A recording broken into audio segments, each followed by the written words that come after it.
Welcome to the Rim Break Rodeo. We hope this video helps. You begin by launching Access 2007 and creating a new file. This gets the project underway immediately. Once created, enable content so forms, macros, and queries run correctly. Next, sketch a simple data model. Define tables, pick primary keys, and decide field types: text, number, date. As you do this, create the first table in design view so you control field properties and validation rules. This step prevents structure problems later and makes data entry smoother. Once tables exist, focus on structure. Open design view to set field sizes, formats, and input masks.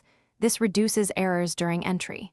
Make sure each table has a clear primary key and add indexes for fields you'll search frequently.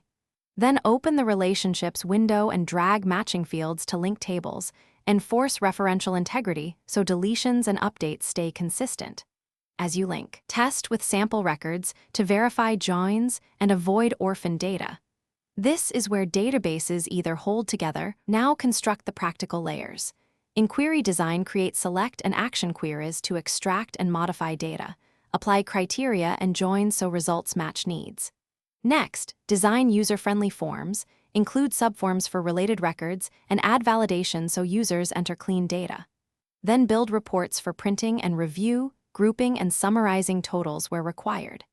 If something breaks, compact and repair the database first. This often resolves corruption, and make sure backups exist before running action queries. Thanks for watching. Consider subscribing if we helped you.